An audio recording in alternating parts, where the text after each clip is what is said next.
me better. Big pleasure to be back here in Berkeley. I came in 1983 as a fresh assistant professor in the, at that time, material science and mineral engineering department. And I left in 2006 to become director of the Fraunhofer Institute in Germany, one of the world leading institutes in solar energy research.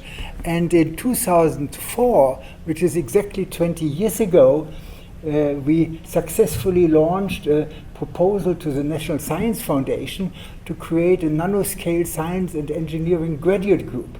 And Avi was so kind to help us establishing this group, collecting faculty. We had 50 faculty from 16 departments across campus in this group, and these departments are of course all still part of BNNI today. So it's a real pleasure that today we can celebrate 20 years of BNNI, and of course therefore it's double a pleasure to be back with you and to really discuss with you what is new and what is the future in the field of converting solar energy direct to electricity. I just heard in a discussion we had with Eli that here in the United States nuclear power is being promoted, and I think anybody promoting nuclear power forgets a very, very important simple fact.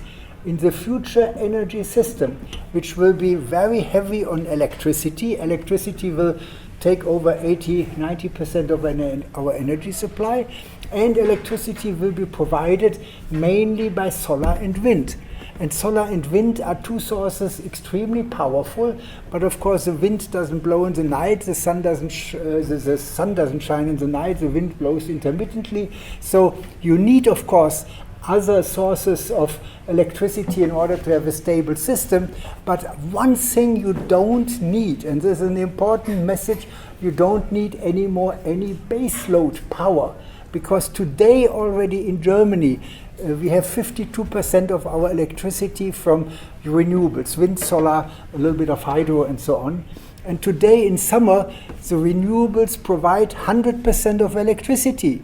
But the baseload power from, in former time nuclear, we have shut this off in Germany, but coal-fired power plants, they don't want to shut off for 5 hours when the sun is shining during the day. So we have in Germany the crazy effect of negative electricity prices during the day, because who operates a coal-fired power plant will rather pay money for people who take the power than to be forced to shut down the reactor, the coal reactor. You know, in solar energy and wind, you can simply pull the plug if you don't need the power.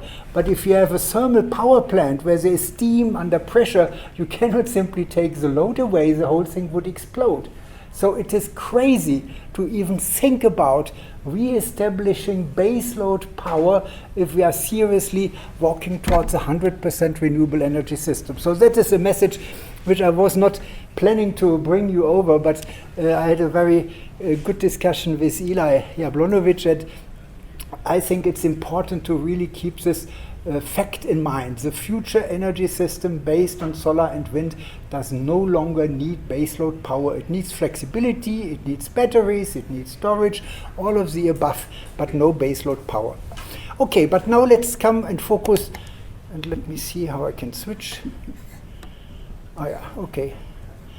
Let's focus on what's going on in the renewables. First of all, what is probably not known to most of you, that already today about 80% of the installations of new power plants worldwide are in renewables. You see, the gray bar shows the increase in non-renewables, and the blue bar is the increase in renewables. So I think this is a fact that is not widely known, that in the moment, although still the Chinese might still build a few coal-fired power plants, and the Indians, if you take the whole world as a reference, only 20% of the additional power is still in investments in fossil powers, 80% is in renewables. So we are really well on the way to where we need to go.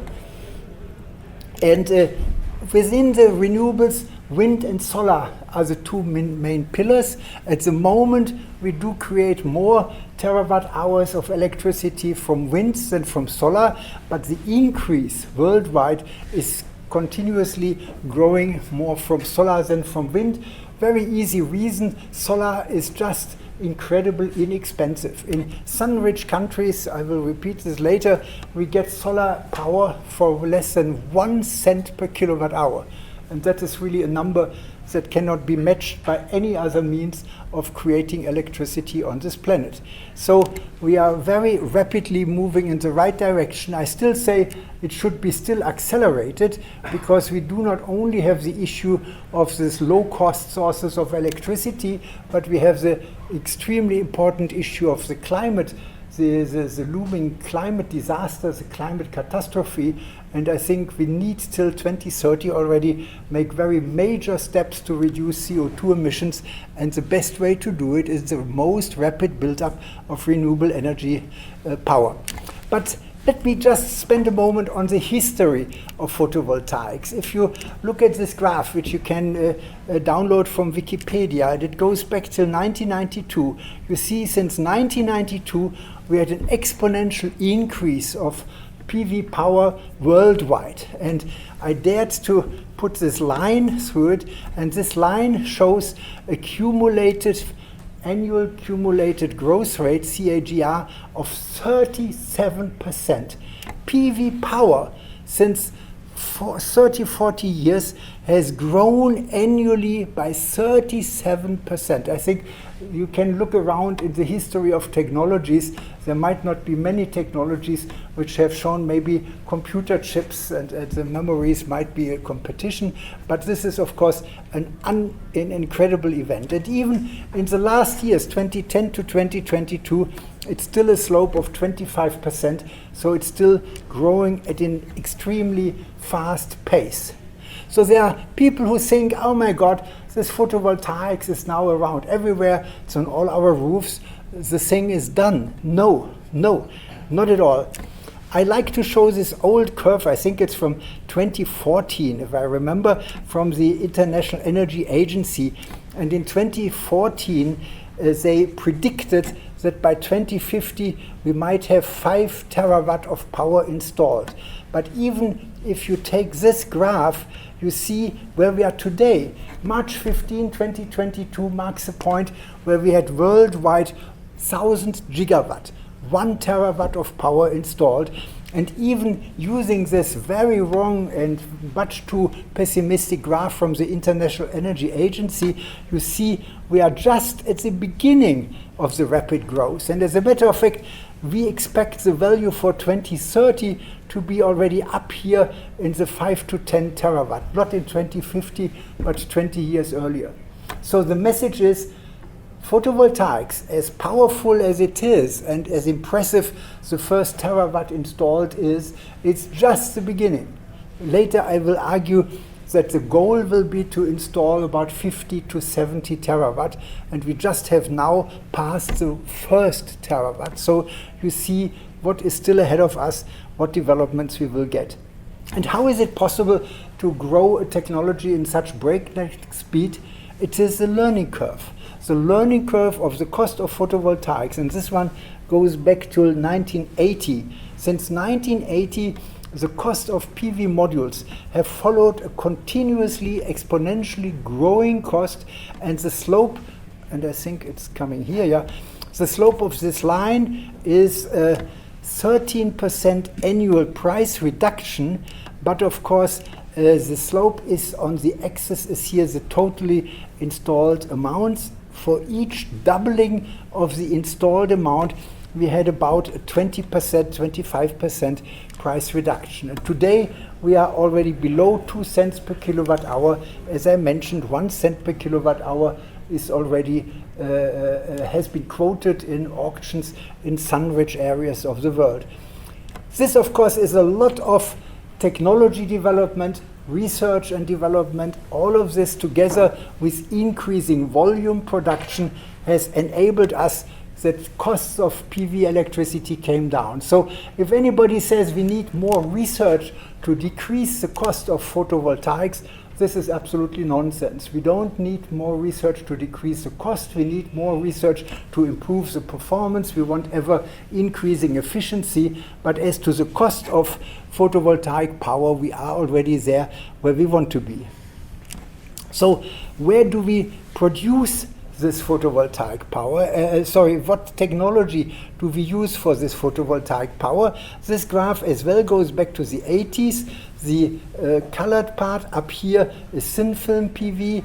The dark blue is single crystalline PV, is multicrystalline PV, and the light blue is single crystal PV. So the light blue, originally, this was a PV technology. You had silicon wafers which were used for solar cells. You had a few attempts to as well use the cheaper multicrystalline silicon, and you had a little bit of thin films. And at that time, everybody thought thin film PV, this is the future. And as a matter of fact, around 1986, thin film PV from amorphous silicon solar cells, cadmium telluride or copper, indium, gallium selenide solar cell technologies. This was 1/3 of the total market, and about 1/3 was single crystal and 1/3 was multicrystal. In the 10 years later, the multicrystalline part increased widely. You see, if you go here to 2012 or 14, you see that more than half of all PV was this so-called multicrystalline silicon, where you use cast silicon and you cut the wafers vertical to the direction of solidification, and then you have wafers where the light experience a single crystal, but of course next grain is another grain with another orientation. You lose a little bit in performance, but you save in cost. But this has been reversed again in the last about 10 years, because today the main of the game is efficiency. That means what is the light conversion efficiency to electricity, because all other costs keeping constant.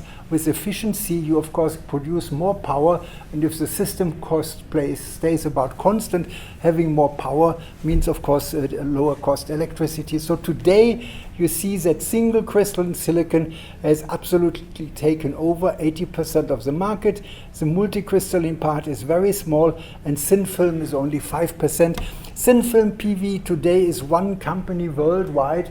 This is the company First Solar. First Solar has a technology of cadmium telluride thin films, a technology which is not competitive with silicon technology, but First Solar made an IPO. It went to the stock market and raised billions of dollars in the stock market, and therefore they are able now to make their own solar projects. So that means they don't sell their modules to anybody who wants to make solar projects. They make their own solar projects and they sell electricity.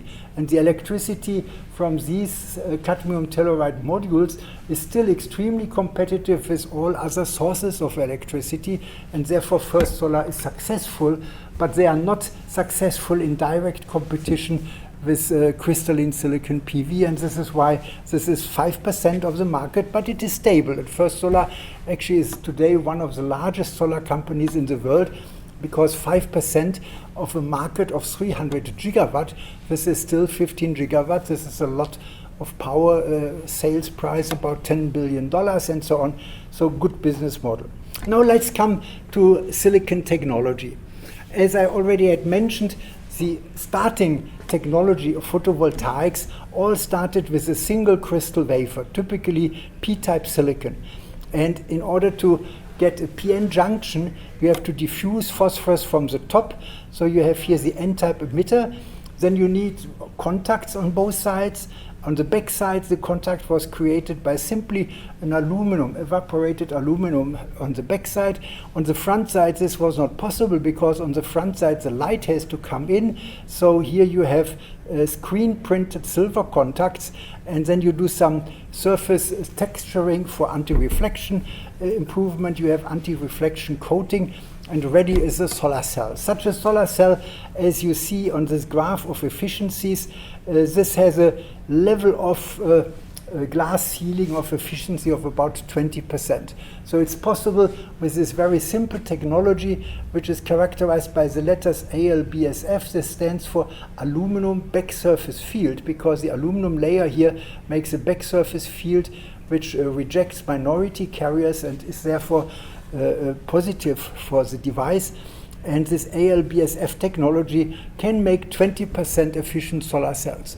Some 10 years, 15 years back, 20% efficient solar cells looked like a lot. Today, nobody would be willing to invest in this anymore because we can be so much better. The improvement to this technology are the PERC cells. You see, when you have an aluminum layer on the backside of a silicon wafer, you have an aerial metal silicon contact. And at any metal silicon contact, you have the danger of carrier recombination. And this means you limit the carrier lifetime in the device by having this aerial contact.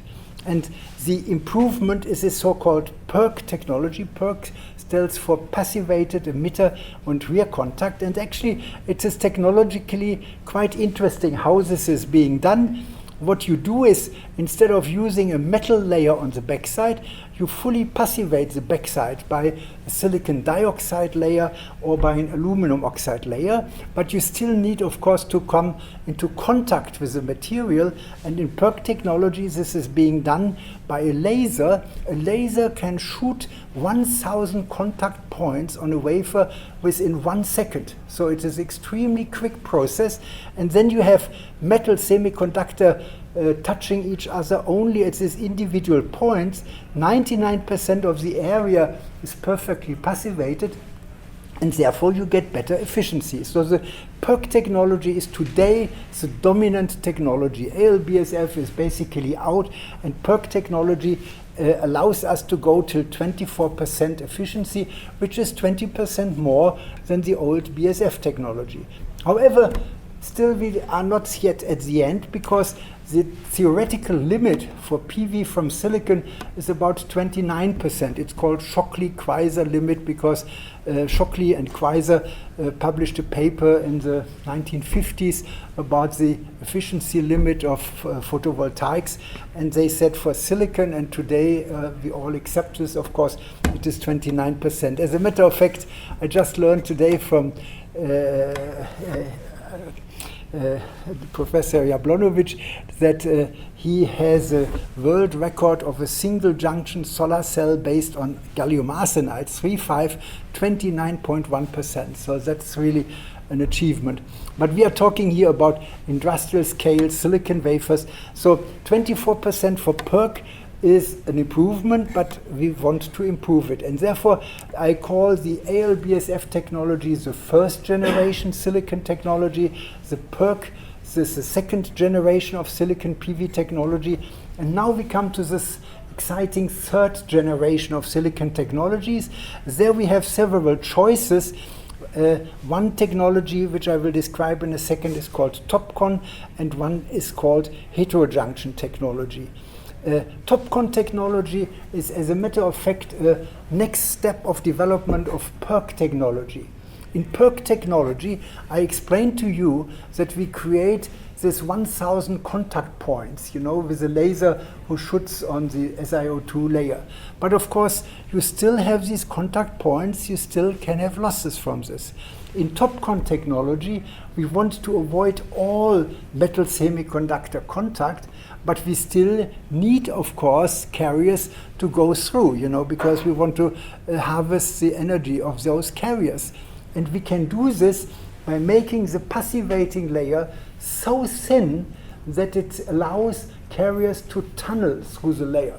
So if the passivating layer is just 1.5 atomic layer thick, much less than 1 nanometer, as a matter of fact, then you can combine the good passivation properties of the passivating layer with the contacting needs if the carriers tunnel through the contact. And this is the so-called TOPCon technology, which right now is one of the third generation technologies which are introduced in the field.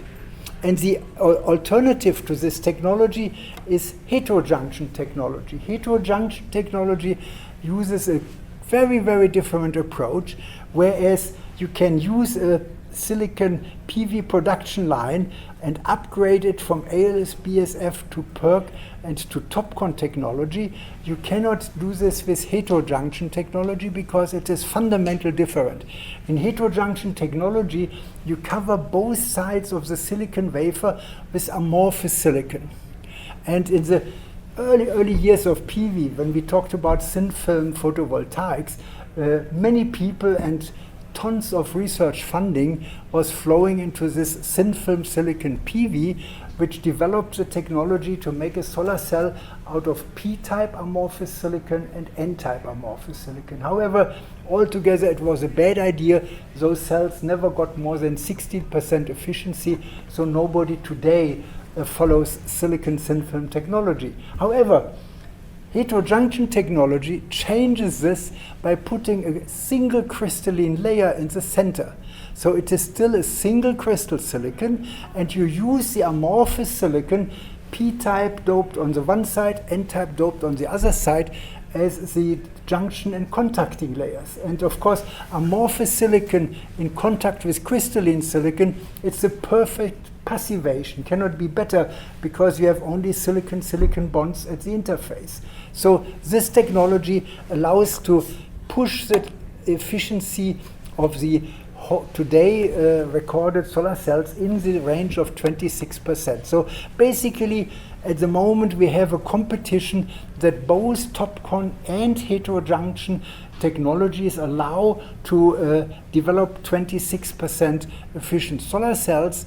Which one of the two technologies will take over the market? We will see. The old huge silicon PV factories in China, which are the dominant factories today, they of course prefer this TOPCon technology because they can upgrade their gigantic 10-50 gigawatt production lines from PERC to TOPCon.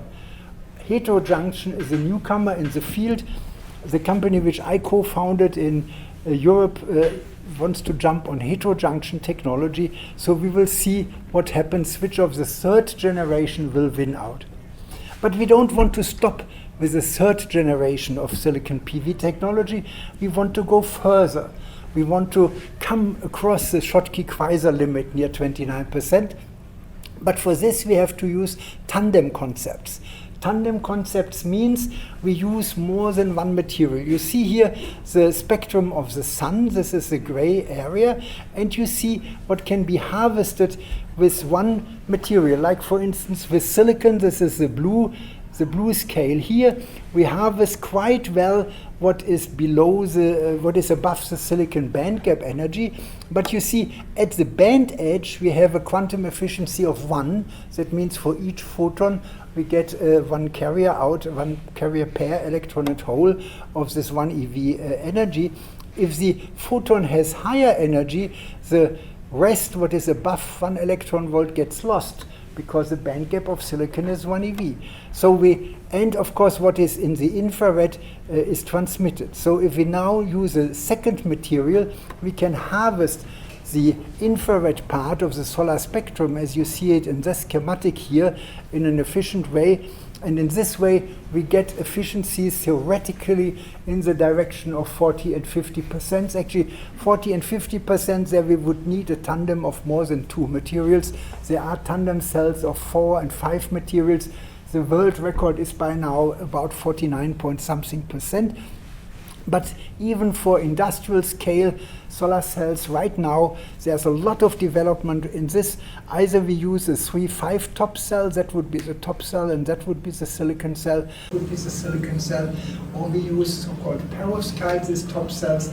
Which technology will be winning this competition for tandem cells, we don't know. At the moment, most people would put their money into perovskites on silicon tandems. And of course, you see it here once more, how such a structure looks like: perovskite top cell, silicon bottom cell, and you have to make, of course, tunneling contacts, because you want to collect the carriers from both parts. And then each material can have a high internal quantum efficiency. So this is fourth generation PV technology. We expect that this comes into the large-scale production beyond 2025, 2026. There are already companies like Oxford PV who are already starting to market this technology, but there are still issues. In the case of the perovskites, one of the key issues is long-term stability. How long does the perovskite survive the intense radiation which a solar cell has to survive? And of course, the perovskites contain heavy metals, for instance, lead, and this of course is something as well which people like to avoid. So there's still a lot of R&D ongoing right now in the development of these tandem structure. We will see. Then there are of course completely different approach, foil-based solar cells which have less efficiency, but they are more flexible. You can adjust them to the shape of cars and other things.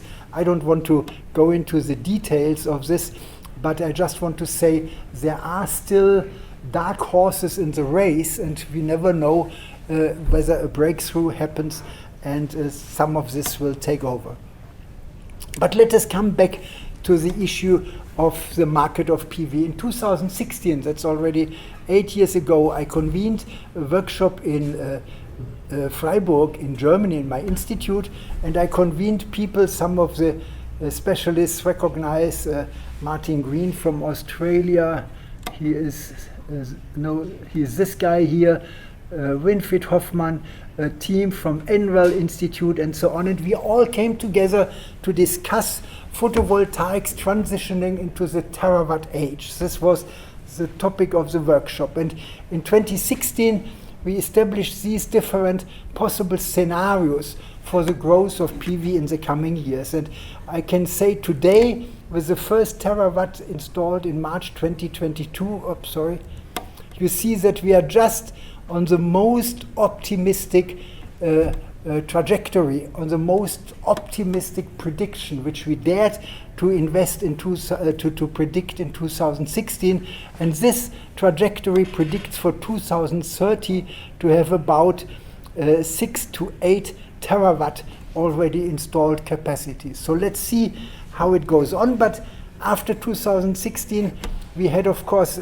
further these workshops. In 2019, we had the same workshop again, the second terawatt workshop, and we predicted there already that we might have 10 terawatt by 2030, 30 to 70 terawatt by 2050, because this number 30 to 70 terawatt comes in the studies which look how could we make the world energy supply based on 100% renewables, and for this the two main pillars will be wind and solar, and we need of the order of 50 terawatt of solar, which is of course an enormous amount, thinking that we have only 1 terawatt today, and this future should not be in 2050, it should be in 2040 or maybe even in 2035. So you see what an enormous dynamic process we have ahead of us. In 2022 we had the third of these terawatt workshops, and there we predicted that we will come to an annual production of 3 terawatt per year. Today's annual production is about 300 to 400 gigawatt per year. So this will be 10 times today's annual production volume in order to come to something like 75 terawatt by the year 2050. So this is really the future which is predicted. As a matter of fact, this June we will have our 4th terawatt workshop in Asilomar here near Monterey, and I'm looking forward to what we will dare to predict in the year 2024, 8 years after our first terawatt workshop. Okay, let's a little bit switch gears to see what we can do with PV. Of course, we can put PV on our rooftops, we can put PV installations across empty areas, but there are as well novel and very innovative ways to use PV. I am personally a big fan of agro-PV, to combine harvesting sunlight to create electricity with using the same area for agriculture. And as a matter of fact, as we are living in a world of increasing temperature and increasing dry conditions, this can be even beneficial, because of course the solar roof keeps the evaporation of water lower, and for some plants to have a partial shading is as well good for their growth. So you can have good growth conditions and simultaneously harvest electricity. As a matter of fact, today I would go so far as to say covering arable land which can be used for agriculture, for a solar installation, it's a sin, it's a nonsense. We should always use the dual use, the harvesting of the solar energy for electricity combined with the agriculture. I was myself in India. APV is extremely popular in India, because in India you have to supply food for a billion people population, and in India one is very, very excited about it. They combine as well to collect the water, the rainwater, which they collect from the solar roofs in special cisterns, so that they have it for irrigation purposes for the whole year. So it is really a win-win-win situation to use APV, agricultural PV. Another area where PV can be implemented very beneficially is on all open waters, because PV on water reduces water evaporation in the sunshine by up to 80%. So that means you lose much less water from evaporation than if you have an open water area. And in addition, for the solar cells, it is beneficial too, because all solar modules have a so-called temperature coefficient. That means if it gets hotter, you collect less power out of it, and therefore you get a good efficiency, reduce evaporation.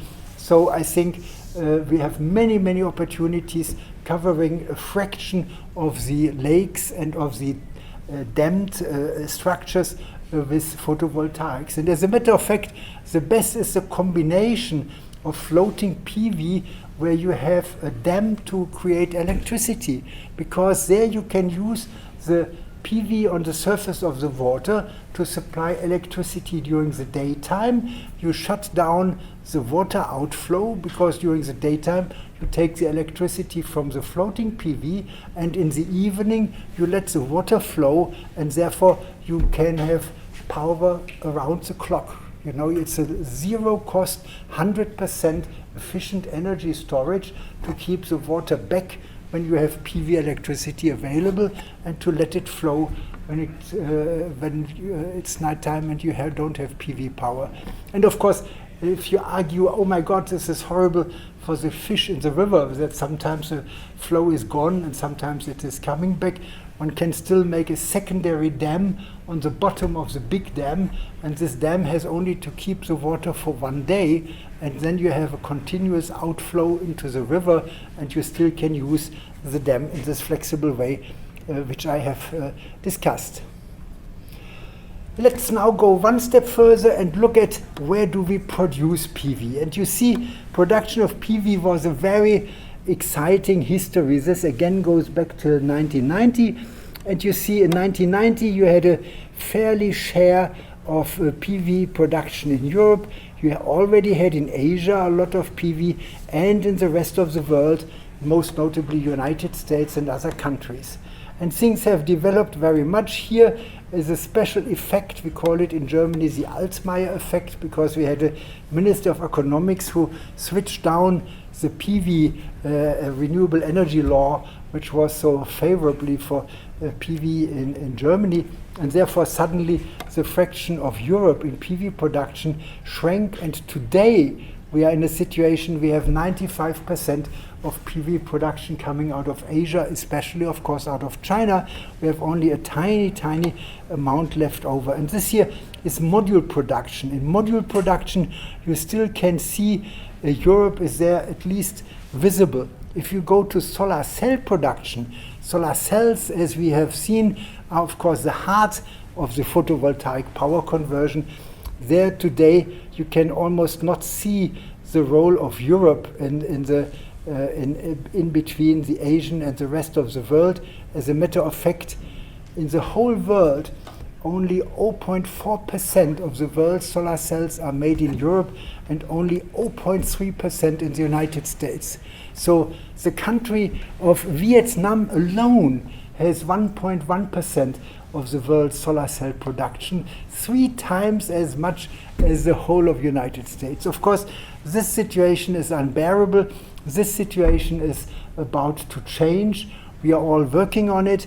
This is an artist sketch of the company I was talking about. It's called MCPV, Next Generation Heterojunction PV Cells, with a goal of making a 15 gigawatt production capacity available. Okay, I want to summarize what we discussed. I think, and I hope I convinced you, that PV is developing to be the key pillar of our future energy system when we want to come away from fossils, from CO2 emitting sources, and we cannot use nuclear power because nuclear power is not flexible. So wind and solar will be the 2 pillars together with battery storage and all the other what we need for a stable power system. PV has become the lowest cost way to produce electricity. In some sun-rich areas, 1 cent per kilowatt hour. You cannot beat this. We are pretty sure that the global market will continue to grow very, very rapidly from today's 300 to 400 gigawatt to 1,000 gigawatt before 2030, and later maybe 3,000 gigawatt annual production, so that we have a chance to reach the 50,000 gigawatts, the 50 terawatt, which we need for close to 100% renewable power supply. PV installations will grow from the current completely installed about 1.5 terawatt to globally 3 to 5 terawatt within this decade. And for 2040 and beyond, we expect 75 terawatt. Silicon wafer PV based technologies will, in my view, continue to carry the day. We have lots of technology developments. We go from second generation PERC to TOPCon or heterojunction technology, then to 4th generation technology, the tandem structures, and with that we can even come across the 30% efficiency limit. And these innovations are based on novel material systems, nanostructures, so this connects to, of course, the topic of the Nanoscale Institute, such as the ultra-thin oxide tunnel barriers in TOPCon technology, the amorphous silicon, crystalline silicon, amorphous silicon heterostructures of HJT, and later the novel tandem structures with either silicon-based, 3,5-based, 2,6-based, or perovskites on silicon tandems, high band gap on the lower band gap silicon. Coming to the situation in the United States. In the United States, the recent US IRA, the Inflation Reduction Act, has created extremely favorable conditions for establishing gigawatt scale production in the US, because the IRA provides substantial support for CapEx to establish the factories, as well as for OpEx to sell the modules. And in addition, the US doesn't worry about the rules of the World Trade Organization. It has instituted border protection measures. For instance, no modules where forced labor was used are introduced, which is as well a very active way to preserve domestic production. And at the moment, as a consequence of the US border protection, we have in Europe about 60 gigawatts of Chinese manufactured modules in stock, and this means we have additionally depressed prices for these modules. We do expect a rapid build-up of the 3rd generation TOPCon heterojunction and the 4th generation of crystalline silicon in the US along the full value chain, so that we get into the hundreds of gigawatts of annual production by 2030 in the United States. And the global market will grow to be $1,000 billion market by 2030. And $1,000 billion market is a very interesting number because it's the size of the global automotive industry. So I predict in 2030 PV industry will have a similar size of what we know today as automotive industry, and this means, of course, it will be a very, very relevant, very important technology. So this was the message I wanted to share with you, and I'm looking forward for your questions.